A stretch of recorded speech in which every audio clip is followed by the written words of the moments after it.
McCartney Kessler, Coco Gauff. And this one's starting to heat up, ladies and gentlemen. As always, this video is brought to you via the Doctrine of Fair Use, the Fair Dealing, and the Digital Millennium Act. McCartney's first two service games very shaky as Coco had multiple breakpoint opportunities. But her third service game, she would hold pretty darn easily. In Coco's fourth service game, she would find herself in a little bit of trouble. Down 30 love. Coco would scream. She would yell. Too many errors. Uh-oh. Not looking good out there on this service game. Now, personally, if I were coaching Coco, I would say watch that type of language on the court. You do not want to give your opponent any type of momentum.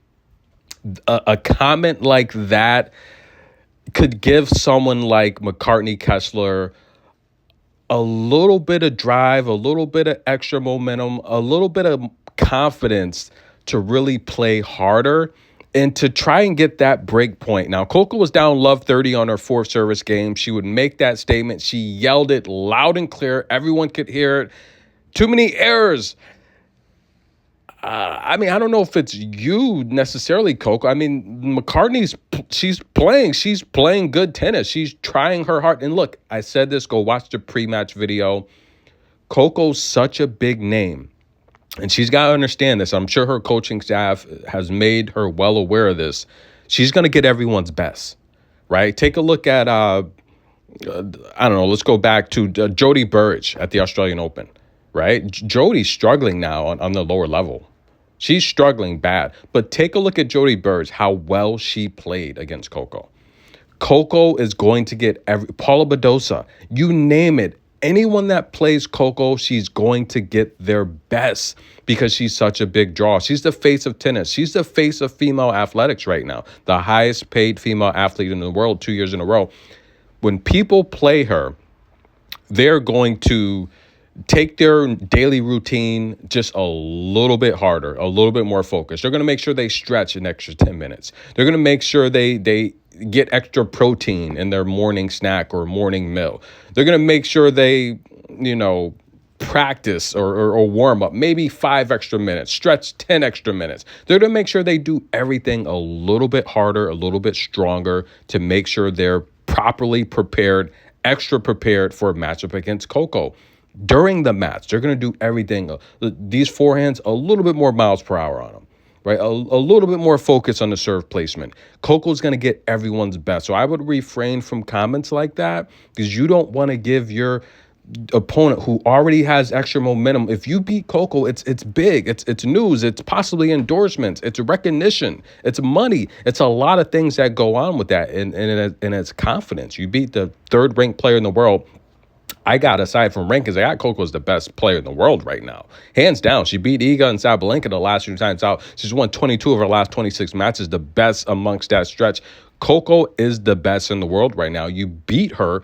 It's big. It's a big confidence boost. So I would refrain from that. I would keep that inside. You do not want, look at a boxing match. If your opponent sees you breathing hard, if they know they got you hurt or wounded, they're going to jump on you. So I would tell Coco, look, you don't want to say things like that. Okay. And in case you're just clicking on the video, Coco yelled too many errors. However, ladies and gentlemen, the future of tennis would come right back. And maybe that's what she needed to motivate herself and get pumped up because she blasted a rocket, a heat-seeking missile straight laser beam cross court as Kessler McCartney. Listen, she's attacking from the deuce side. She's attacking the forehand of Coco. Didn't work this time, ladies and gentlemen, as Coco fires a rocket.